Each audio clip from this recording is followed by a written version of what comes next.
Capitalist Show, one of my good buddies. He is the co-host of one of my favorite podcasts, Macro Voices. His name is Erik Townsend. Erik, welcome back to the Rebel Capitalist Show. It's great to be back, George. Good to see you. Yeah, now I know a lot of people out there, a lot of my viewers and listeners know your backstory from the time that you started Macro Voices, you started your own hedge fund, you've been managing money, you're a trader, you're really heavily involved in the oil market, but they don't realize that you were an entrepreneur at the very beginning before you got into this crazy macro stuff. And I know there's a lot of what I would call socialist tendencies as far as the narrative in the United States right now. And I just was very curious to get how you see these things playing out in the United States from a standpoint of being a former entrepreneur and creating jobs and hiring people, especially in California, because I think you're in Silicon Valley, weren't you? Well, my company was based in New Hampshire, but we had operations in San Francisco. We had a branch office in downtown San Francisco. Yeah, I thought you were starting to head down when you said socialist. There's a lot, and I thought you were starting to draw me into that. I was about to hang up on you. But I do agree. No, I know you better than that. Now that I finished the sentence, yes, I agree. I think what's going on here, really, big picture. First of all, it's the fourth turning that Neil Howe talks about. You get into this chapter of history, this season of history. And what happens is people lose faith in large institutions and they start to look towards extreme leaders, but also extreme views. So where you've always had a left and a right, what happens is the public conversation becomes more polarized. What used to be, oh, well, I'm a liberal and you're a conservative. And, it's just not that big of a deal. We both go hang out at the same cocktail party and have a good time. And the fact that your political views are different from mine, can we backtrack? Let's make you the liberal and me the conservative. I like that better. You're the liberal. I'm the conservative. We're at the cocktail party. We can just shrug it off and say, hey, we don't happen to see things the same way, but why ruin our evening talking about that? Let's talk about something else. What happens is in difficult times like this, when you have the economic tensions that we have and the social tensions that we have, all of a sudden political views become much more polarized and people get much more competitive. And all of a sudden, if you don't agree with my political views, then you're my enemy. And not only do I not hang out with you at cocktail parties, but in some extreme cases, people are literally, getting out baseball bats and taking to violence in the streets with people whose views they disagree with. It's really not unexpected. It's what happens in fourth turnings. Now, I think that the current both socialism and also the focus on a perception of racism being the main issue in the country. I think that these are actually distortions of what's really going on. What's going on, in my opinion, is that we have a tremendous wealth inequality, which is very complex and hard for most people to understand because it involves things like monetary policy and how the Federal Reserve's efforts to resuscitate the economy are worsening a divide between the haves and have-nots. So you've got what, at its essence, I think the real issue is wealth inequality, and it is the old version of American capitalism, which was supposed to be, doesn't matter who you are or where you're from or who your family is, anybody who's willing to work hard can get ahead and become a millionaire and be a successful guy in America, because that's what we stand for, is anybody can succeed. Now it's more like people who are connected get automatic success, and they don't have to work very hard to do it, and they, in many cases, do it at the expense of other people. People are really pissed off, and they're justifiably pissed off because the system is unfair. It doesn't allow entrepreneurship and hard work to be both appreciated and rewarded financially. Instead, it's basically the rich getting richer and the poor getting poorer, and it sucks and it pisses people off. Now, if you happen to be a person of color, you're probably going to perceive what is really an unequal system, which has nothing to do with race, to be racist because, I'm the guy who's getting dumped on. And I don't mean to suggest that racism doesn't exist, but if you're both the victim of a social inequality that's really more about the government's failure to promote the right kind of economic equality across all of society, if you're a victim of that and you're a victim of racism, then you're probably going to feel like the whole thing is mostly about racism, when in actuality, I would say racism is just one of many things that's adding to all of this inequality. Similarly, if you have a liberal view and someone else has a conservative view, all of a sudden, it's not just personal opinions and ideology. It's like, this shit is really goddamn unfair. And the Right. people it's unfair to are suffering and suffering really badly. I'm pissed off about it. I'm not going to tolerate your views if I disagree with them anymore. And what happens, unfortunately, is most people in society don't fully understand how all of this stuff works. So they've got very polarized views that are based on their own very incomplete understanding of what's really going on.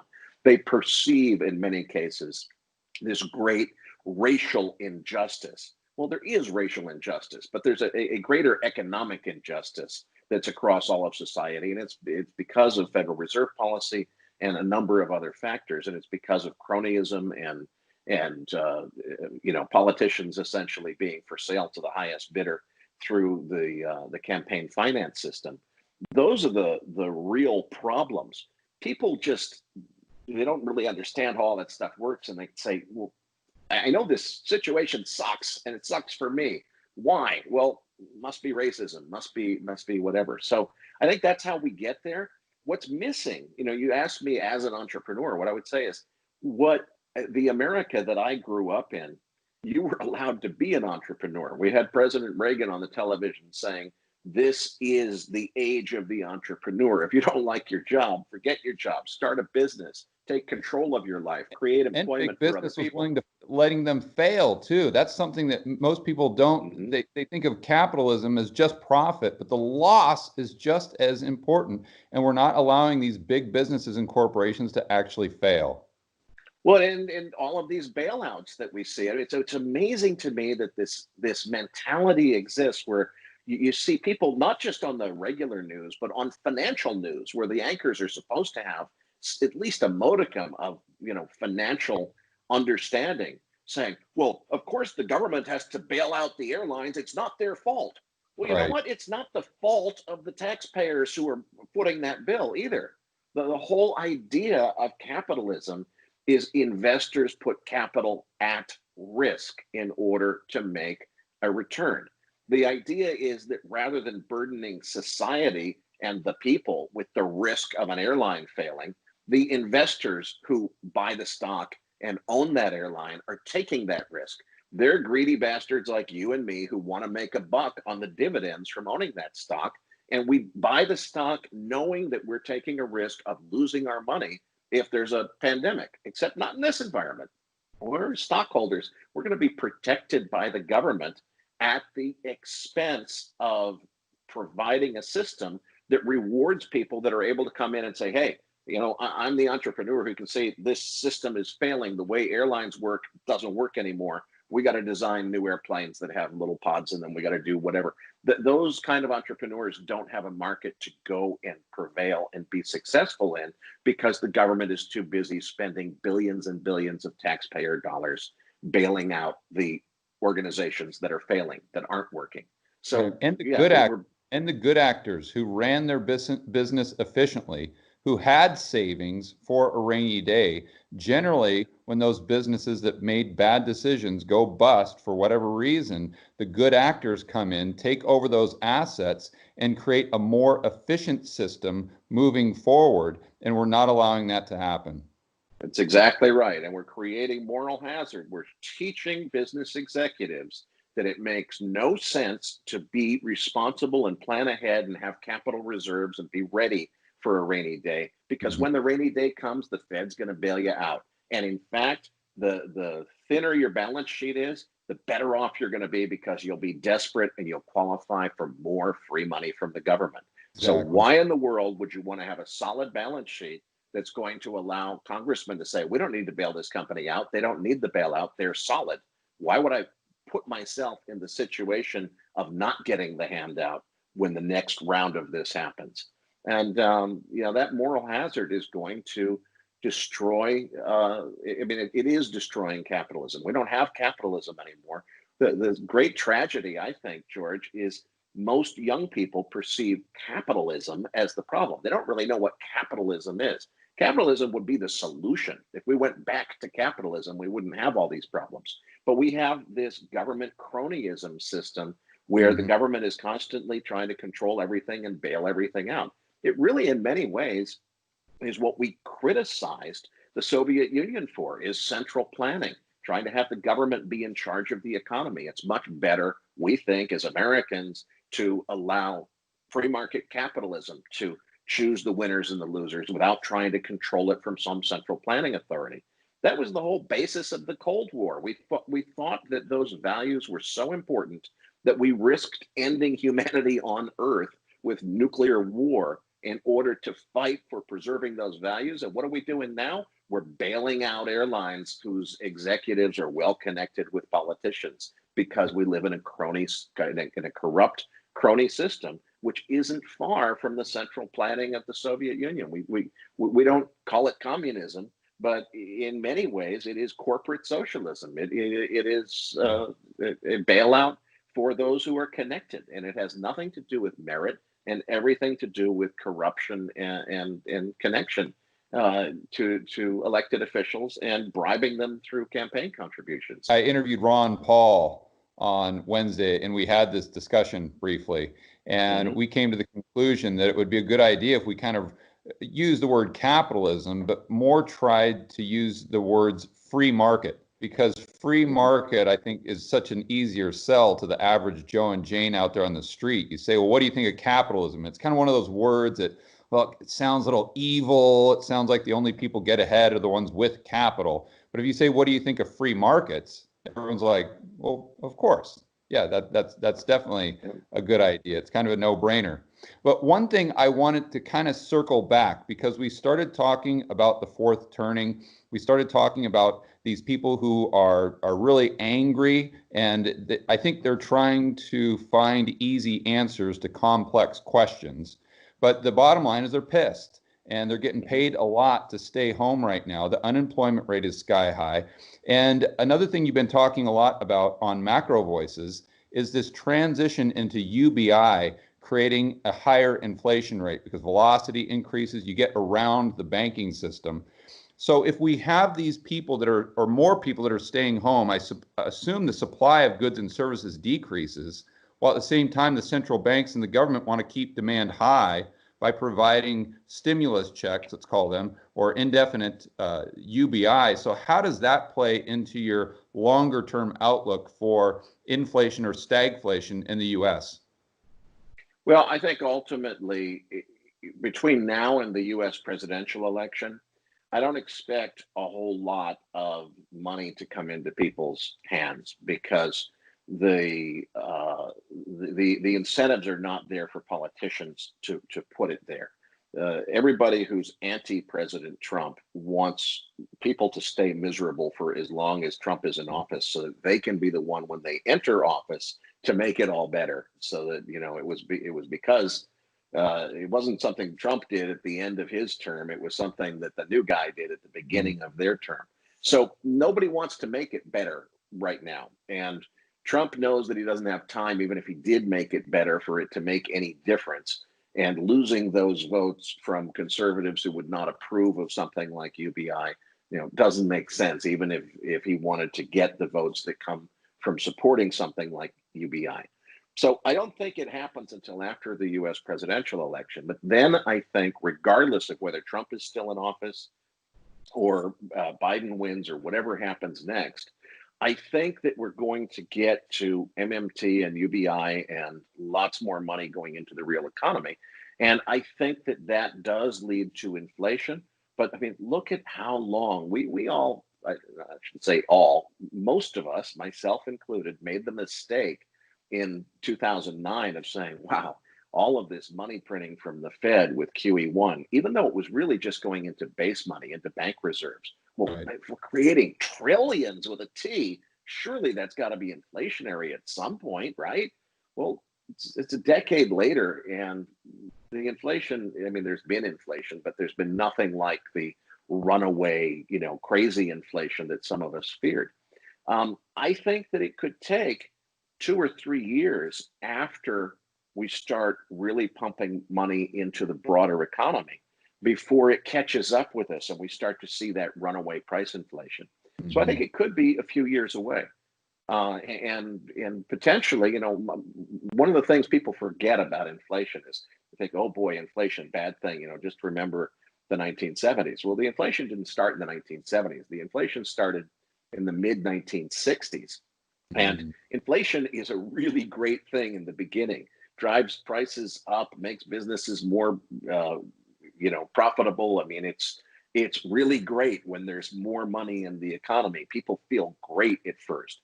Then eventually that money velocity catches up with you and it leads to runaway price inflation, and the bad parts of inflation start to happen.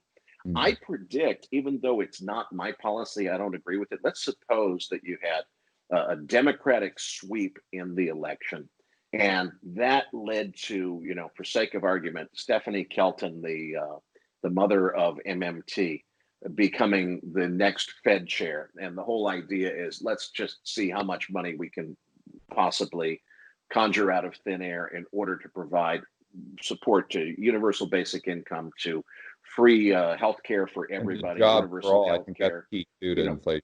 The Jobs for Everybody program. Name your own list of what all the, free college tuition, free forgiveness of all existing student loans, all that stuff. A lot of people assume, because I don't favor those policies, that I must think that they would fail flat on their face. I don't think that at all, George. I think that they will be perceived as wildly successful for the first few years, because you're giving free stuff away. Of course, people are going to be happy with that. And the consequence of all of that free giveaway, which ultimately is runaway inflation, doesn't happen for 3 or 4 years. So for those first few years, whoever institutes this is going to look like a hero. And everybody before them who was a naysayer, who was against, MMT and against that, is going to look just plain evil. Those sons of bitches that spoke out against this, look at how incredibly well it's going. Everybody's got UBI. It's not leading to runaway inflation like they said it would. Everything's great. They're going to get a groundswell of just huge political support behind them, because they proved guys like you and me wrong. Well, actually, they didn't prove us wrong. What happened was, for the first 3 or 4 years of these new policies, the things that you and I fear didn't happen yet. And once we get to the point where they are happening, it will be too late to stop them. It doesn't matter what you do, you're going to have an inflationary depression at that point. And, I hope I'm wrong about that. But the way I see this going out is, you and I look really bad for about 3 or 4 years. Before, I'm not sure that we look good. I think that people will have forgotten what our view was by the time it's actually proven true. So it doesn't bode well for our reputation or for the future of the economy, I don't think. But for a few years, it'll feel really good. Yeah. I want to go back to a conversation. It was one of my favorite episodes of Macro Voices. It was your most recent conversation with Dr. Lacey Hunt. And it was just a fantastic interview. But you really, I don't know if people have told you this, but boy, you did a great job of just pushing him enough to get what we needed to hear. And where I'm going with that is, Dr. Lacey Hunt, for those viewers who don't know, is very much on the deflation side of the argument, let's say. And he's just got a masterful understanding of what's going on, and he can articulate it so beautifully. But you kept trying to push him to say, okay, well, basically, what would make you change your mind? When would you go from being a deflationist to an inflationist? And he kind of was trying to wiggle out of it just a little bit, but you just did a masterful job of pushing him just a little bit in a polite way to get him to open up and say, listen, this is what would be required. But what really shocked me is he didn't say this is what would be required for me to go from having a deflationary stance to an inflationary stance. He leaped right over inflation and said, this is what would make me go from a deflationist stance to a hyperinflation stance. Dr. Lacey Hunt. So can you walk us through the tail end of that conversation and remind us and try to explain to the viewers from Dr. Lacey Hunt's standpoint, what would be that catalyst from going from a deflationary bias to even Dr. Lacey Hunt going to a hyperinflationary bias? Yeah, and I'm going to, if you don't mind, I'll add my own view into this because Sure. I hesitate to disagree with someone with just such an impeccable track record. I mean, Dr. Lacey Hunt is literally best in the business in the fixed income world. He's widely respected in the industry. He's a way more accomplished guy than I am, and I would never want to take that away from him. But honestly, I don't understand his logic, because what he said is, look, as long as the Fed is able to provide liquidity, which is to say the Fed can buy bonds that already exist. You know, the bonds had to get issued by the government and sold to private buyers before, you know, the Fed's not allowed to directly monetize anything. That's against the law. The bonds that the government issues have to be sold to private buyers. And then sometime after that, if there's, you know, a lack of liquidity in the system, the Fed can come along and buy some of those bonds that already exist from the private holders that have them. And that means the Fed is supplying liquidity to the market, but the Fed is not allowed to print and spend money. The Fed's only allowed to print money to use it to soak up liquidity where it's necessary in order to keep the market balanced. Playing by the letter of the law. And what he said was, where this all changes is if they ever change the Federal Reserve Act, which makes it illegal for the Fed to spend money, then just forget it at that point. He went, as you said, he stepped right over inflation to hyperinflation. He said that's where you get to end of the world kind of inflation stuff. And the thing that's fascinating to me, maybe I'm just more cynical than Dr. Hunt is I think it's pretty darn clear that the Fed has already shown us that they're going to usurp the intended meaning of the Federal Reserve Act by reinterpreting it to say something other than what it was written to say. You know, the Federal Reserve Act is very, very clear in saying the Fed is not allowed to buy private securities. What they can buy is government bonds and agency bonds, which means Freddie Mac's and the government agencies, which basically securitize mortgage securities. They're allowed to buy those because there's a government agency, even though it doesn't quite have the full faith and backing of the US government as the creditor, which is really the kind of debt that they're supposed to buy. These agencies are close enough that we'll let them get away with it. Now, what the Fed has already done is to take that completely out of its intended context and say, well, it says agencies, and it was clearly intended to talk about agencies like Fannie Mae and Freddie Mac. But the US Treasury is technically an agency of the government. So if we were to get the US Treasury to go and buy a bunch of junk bonds, that's the stuff that is credit that is not investment grade, that anybody who's running a bond fund that investors are going to put their life savings in is not allowed to buy because it's not credit worthy enough. And so the government doesn't allow anybody who's selling an investment grade instrument to buy these bonds because they are low quality credit and there's a good chance that they could default and never pay it back. So what if we took that junk bond crap that is way, way, way below investment grade, and what if we got the Treasury, our buddies there, who technically are an agency of the US government, to like put a wrapper around it, stamp it with their name on it, and then we could say that if they took those bonds and put them inside of another bond, or what's called an SPV, a special purpose vehicle, that has the Treasury stamp of organization on it, well, then it's an agency bond, and we're allowed to buy it. Well, so the Fed is clearly reinterpreting they're using a very liberal interpretation of the language in the Federal Reserve Act to interpret it to mean something that's clearly out of line with what its original intention was.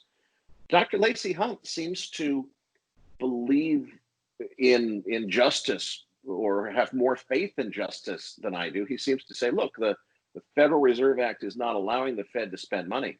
I would argue, when you look at, the whole idea here, as I understand what Dr. Hunt's argument is the Fed can't directly monetize U.S. government bond issuance. They can't buy the bonds from the Fed. They have to buy them on the open market.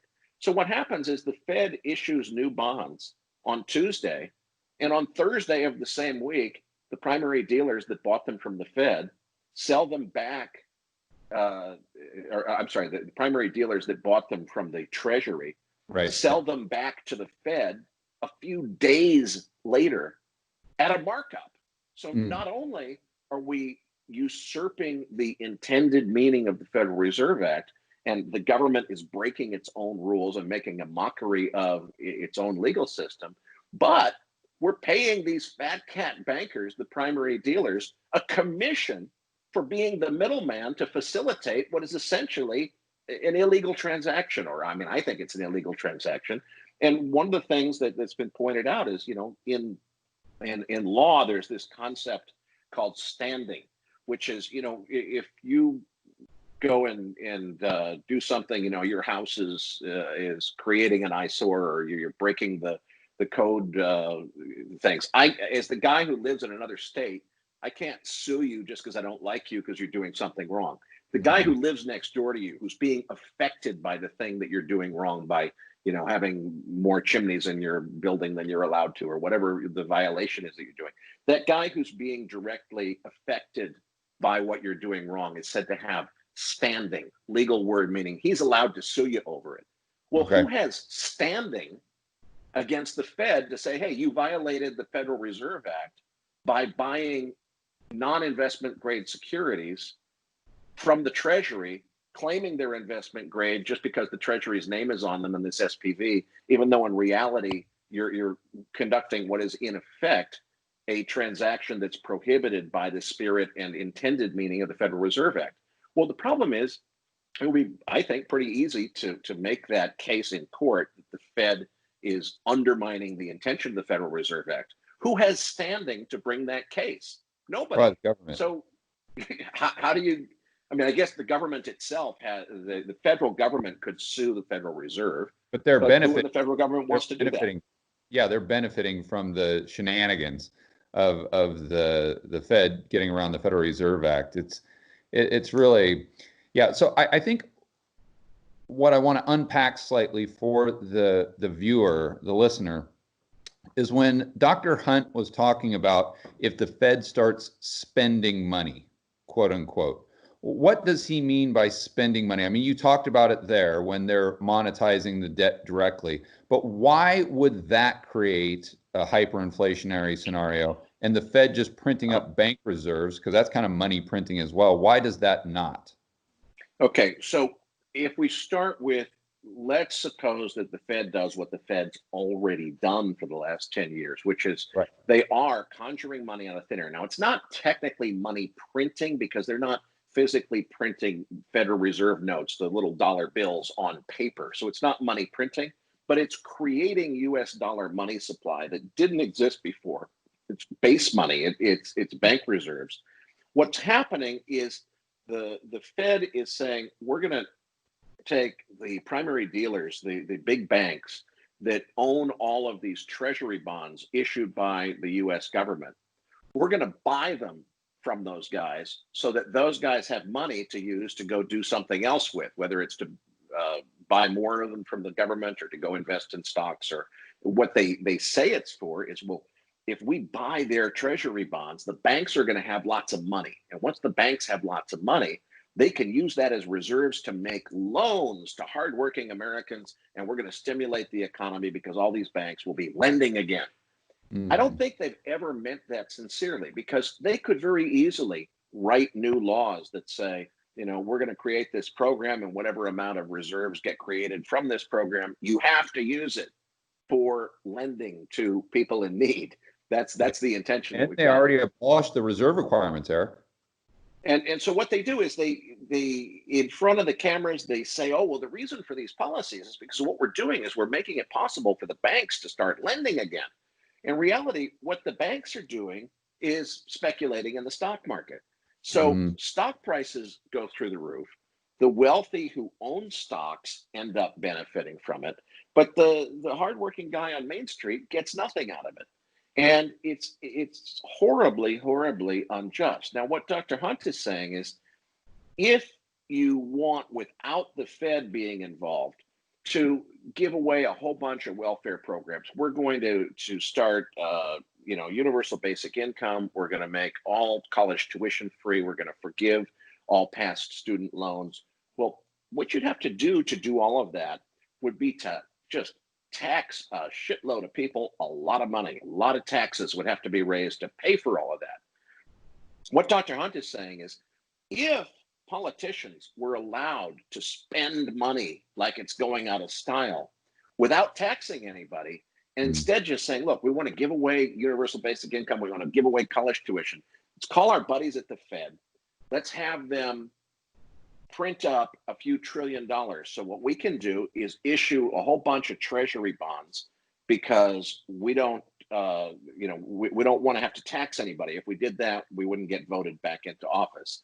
So we're not Mhm. going to tax anybody. We're going to borrow money in the government's name with the issuance of bonds. And since Mhm. smart people wouldn't loan us that money, we'll get the Fed to buy those bonds directly from the government. And once the Fed is buying bonds directly from the government, it basically gives us an unlimited checking account where we can give away anything, universal basic income, college tuition, you name it. It's not going to raise anybody's taxes. And we're going to be able to stay in power, and we're going to be able to do that. What Dr. Hunt is saying is, if it ever came to that, to where the Fed was spending money on UBI and on free tuition and so forth, that's pumping so much freshly created money into the real economy that after a while it would lead to not just inflation, but he's saying hyperinflation, runaway inflation, the kind of inflation that destroys entire nations and their economic systems. The part of it that I don't understand is why he thinks the Federal Reserve Act being amended by an act of Congress is such an important step to getting there, when it's already pretty clear that they're violating the intended meaning of the Federal Reserve Act already. They've reinterpreted the rules to be something that I don't think represents what was intended by the people who wrote it. And Mhm. what they're doing too is, even though the Fed can't spend money by directly buying government bonds, the government can issue new bonds on Tuesday, knowing, and the people who are buying them, the primary dealers, know perfectly well they're only going to hold these 20-year or 30-year bonds for 20 or 30 hours before they turn them over and sell them back to the Fed. So of course there's a buyer. Right. The test is supposed to be, the government can only issue bonds when there is a private investor, an investor in the free marketplace who's willing to buy them. Well, of course, Mhm. there's somebody who's willing to buy them.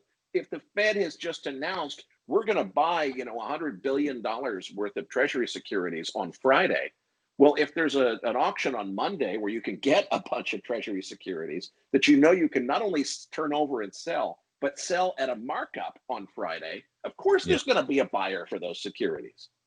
I think it just goes back to the Fed being in control of the base money. That's where we stay in the groove that we're in now. But Dr. Hunt says if they start spending money, in other words, once they start to become more in control of broad money, Mhm. that's when we got problems. That's when we got Right. And big I problems. agree completely with Dr. Hunt that when we have problems is when the Fed starts spending money, as opposed to just using their money printing ability to supply liquidity to financial markets. The place I Right. disagree with him is he's saying that can't happen without the Federal Reserve Act being rewritten. I'm Mhm. saying all it takes is for the government to violate the Federal Reserve Act in an even bigger way than they already have. And they'll get away with it because there's nobody to stop them. So, Yeah. I don't see that it needs an act of Congress to happen. But other than that, he's got it exactly right. It's when the Federal Reserve starts spending money on programs that drive money into the broader economy, that's where we go to a hyperinflation risk. Got it. Got it. Okay. So I know you're running short on time. I want to get your views on just kind of the basics. And one of probably my favorite part of Macro Voices every episode is when you just kind of go over your views of what's happened over the last week with Patrick. So I'd love to do that right now. Just kind of broad strokes, what you're thinking about in terms of oil, in terms of interest rates, the dollar, the stock market, gold, and maybe Bitcoin. I know that we had a really in-depth conversation on that last time, but I don't know if your views have changed or still consistent. Okay, where do we start? Let's start with oil. I mean, you're an expert there. Okay, so crude oil was rallying really hard, V-shaped recovering from the coronavirus crisis. Got up to, and I had, I'll credit myself for predicting this pretty darn accurately. I said, watch for that rally to stop somewhere between $41 and $42, which is exactly what it did. That was back on the 23rd of June that we kind of topped out there at 41.63. It has just once on the 21st of July moved higher than that to 42.50 or so. And I think the reason is the gap fill on the September chart. We rolled over onto the, from the August to the September contract, and that gap fill level was a little bit higher. But we haven't gotten above that, and we've been treading water at the same level. I've been expecting oil prices to correct lower because I'm convinced. At the time, what I was saying is I think a second wave is coming. Well, that was more than a month ago. Of course, the second wave is very, very clearly upon us. It's already here. To my own surprise, even though my prediction was confirmed, we do have the second wave of the coronavirus crisis very clearly upon us. We're at new records in daily new infections in the United States that are double what the old records were. We've really got an issue here. But the thing is, at the same time, we've also had some very significant drawdowns in inventory. So the storage crisis that people had feared in terms of U.S. Commercial oil storage, those risks have abated quite a bit. Okay. And we've also, OPEC has begun to taper back their accommodation, but only by a little bit. And we've also got things like tropical storms that are always positive for oil, kind of holding things up. I feel like maybe finally, after a month of treading water, we're in for some weakness here. I think there's still a dip to come in oil prices. But where I thought a month ago that we were headed, okay, we went too far up. Now it's time to go have the other pendulum swing too far down, back down to say $20 to $25 on West Texas Intermediate before resuming an uptrend. It just feels like this market's got too much resilience in it for that, and we've burned off too much of those supplies. Meanwhile, I talked to a guy like Art Berman, who I know you've interviewed. Art's saying, look, we're going to have, over the course of the summer, we're going to have some completions of uncompleted wells. There's going to be kind of a booster shot to U.S. production that's going to help keep things going. But eventually, the massively depleted rig count and frac spread counts are going to catch up with us, and we're going to see a sharp decline in U.S. production. It's going to drive prices much higher. Wow. What Art and I both thought last time I spoke to Art about 2 months ago was, okay, here we are at $41. We managed to get here. We're going probably knee-jerk back down hard, but then when we go up, we're going to go up big, much higher, not just back to 40, but maybe back to 60. Okay. And we thought by the end of the year, maybe by Christmas, we might get up to, $55 plus on West Texas Intermediate. I'd say that the way that my view has changed, I still think that basic story is in play.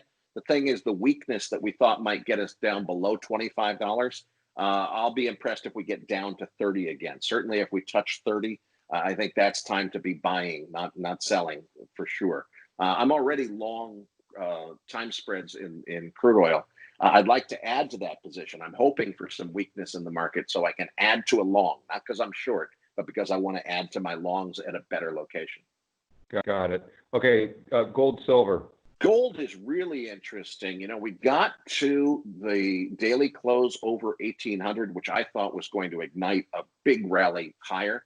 And for a week or so, it was like this delayed reaction. We had that technical signal that should have ignited, and it was just sort of lumbering along. And I'm thinking, boy, you know, is it me reading the chart wrong? I was really expecting it to take off.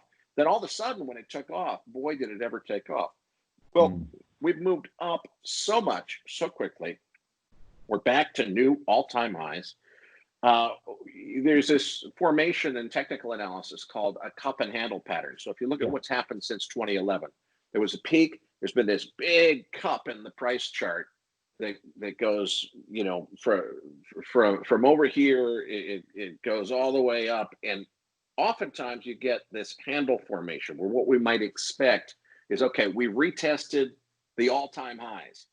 Now it's time to drift down $100 or $150 for the next 6 months. And then after that, it really takes off and there's a moonshot higher in price. That's probably my base case as to what happens. But if you look at monetary policy and just how strong the argument is for why to be bullish gold, you know, it might just skip the handle and go straight up from here. On the other hand, if we had a really big upset in the presidential election, which I think is quite possible, I think we could have a big argument about delaying the vote. I think there's likely to be a huge amount of argument. Whoever wins is going to insist that it was a miscounting of the vote, you know, or I should say, whoever doesn't win is going to insist that it was an unfair election and so forth. If that really started to cause a major dislocation in the stock market to the downside, let's say there's a Democratic sweep, which is probably not good for stocks to start with. And then there's a huge amount of uncertainty because everybody's suing each other and claiming the election was unfair and we have to, you know, vote again and all that kind of stuff. If you had a really big downside dislocation in stocks, even though in theory an uncertainty situation like that should be good for gold, if it started to pull gold to the downside, you've got so many weak hands in this market because it's gone straight up without any technical corrections. If that big technical correction got started, it could really take off to the downside. So I do see significant risks, but I think the most likely scenario is maybe $100, $150 of downside to kind of form that handle, and then big upside after that. Maybe straight to the big upside, maybe big down before the upside. But if there's the best scenario for gold investors, as far as I'm concerned, is the big down. That's your opportunity to really load up. Because if we got back down to $1,400 from here, oh boy, I would be backing up the leverage truck to buy a whole lot of gold there. To get excited about really adding to my existing positions here at $2,000 or whatever it is, when we were at 1,300 just less than a year ago, we've moved a lot. It's to move when you're already to add to a position when you're already this far along, when there haven't been any technical corrections. It's kind of hard to justify. Yeah. Okay. And again, Erik, I know we're short on time here, so just maybe quickly rate stocks, and if your position's kind of the same on Bitcoin, you don't have to elaborate on any of those if you don't want to. Yeah, I'll say that on Bitcoin, I don't really have anything to say other than I think what's driving the current strength in Bitcoin is the same thing that's driving the strength in gold. I respectfully disagree with the Bitcoin maximalists who think that gold is a relic and Bitcoin is the new thing. I think ultimately in the long run that we're going to discover that digital currency is the way of the future. Bitcoin, kind of like the Wright Flyer, the world's first airplane. It's where it all started. You'll never ever forget Bitcoin. But does that mean that Bitcoin is still going to be? We don't fly around on Wright Flyers today. We got Boeings and Airbuses. I think technology will bring us better digital currencies. So I don't think that Bitcoin is the new scarcity asset for all time by any stretch, but it certainly is the popular trend right now. It's what younger people favor instead of gold as a safety asset that is favored in a condition of devalued fiat currency. Fiat currency systems all over the world, including the US dollar, will continue to be devalued in terms of their real purchasing power. That means gold and other scarcity assets are going to do well. That means Bitcoin will continue to do well for now. I have to admit, Bitcoin has lasted quite a bit longer than I first expected it to. Maybe I'll be wrong, and it really will become the the de facto asset of the next 100 years. I don't think so. I think there's better distributed ledger technologies that overcome some of the shortcomings of Bitcoin's design that are better suited. But certainly the network effect that Bitcoin has already established is formidable. So we'll see what happens. But in one way or another, I'm not going to make a bet on gold versus Bitcoin, which one wins better. The much easier bet to make is gold and Bitcoin win over US dollars and other fiat currencies. Right. Okay, so then just rates in the stock market. Don't really have much to say on rates short term. The big question in my mind is we're at what, 60 or 57 basis points on the 10-year Treasury right now. In the grand big picture scheme of things, we're basically flirting with zero here. We came from 16, 17% in 1982 down to a little more than 0.5%. Call that close enough to zero for big picture purposes. Question is there a boundary at zero where it's the sovereign debt issue of the world's global reserve currency issue where it can't go negative on yield because that's impossible? Well, is that really true? I think a lot of people thought it was impossible for German bond yields to go negative, and they've been negative now for years. So is zero a magic boundary that you can't go below on the US 10-year, or is it just another number that's a stop along the way to negative yielding US Treasury debt? I don't know the answer. I'm not smart enough to know the answer. I spend my time listening to smart guys like Dr. Lacey Hunt trying to figure that answer out. Stock market, right. I think what's going on with the stock market is we are being driven more by Fed supplied liquidity than we are by economic fundamentals. There's a lot of reasons to suspect that one way or another, the economy is going to get reopened. Doesn't mean that we're going to solve the COVID-19 problem by any stretch. But even if we don't, we're still going to reopen the economy because we have to. And there's going to be insane amounts of government stimulus thrown at this thing. It's one more excuse to print that much more money. So, asset markets in general are going to continue to do pretty well. In that environment, I can speculate in stocks and say, hey, I think even though it makes no economic sense for stocks to go up, I think they will anyway because of this liquidity.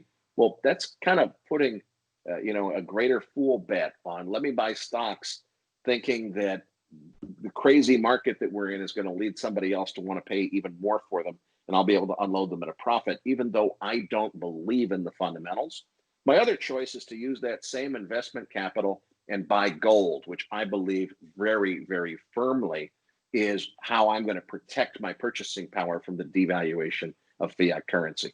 For me, that's an easy choice to make. So the only stocks that I really think about buying are gold mining stocks and other stocks that have something to do with leveraging a position against the debasement of fiat currency.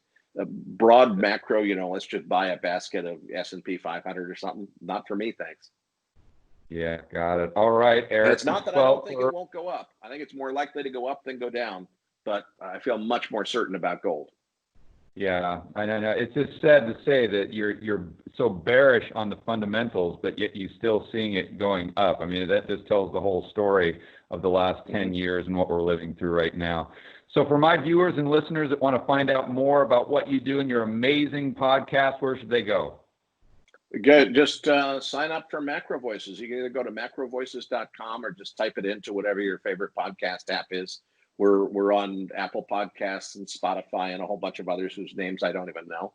And macrovoices.com is the website. It's Thursday nights, 8 p.m. that it's released.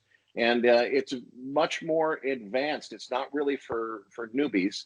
It is a podcast that is designed for high net worth individuals, family offices, and sophisticated private investors and finance professionals. So it's probably the most advanced investing and finance podcast on the internet. Oh, without a doubt. And I cannot recommend it enough to everybody. Erik, I appreciate your time, buddy, and I can't wait to do it again. Okay, it's my pleasure, George. Great to see you.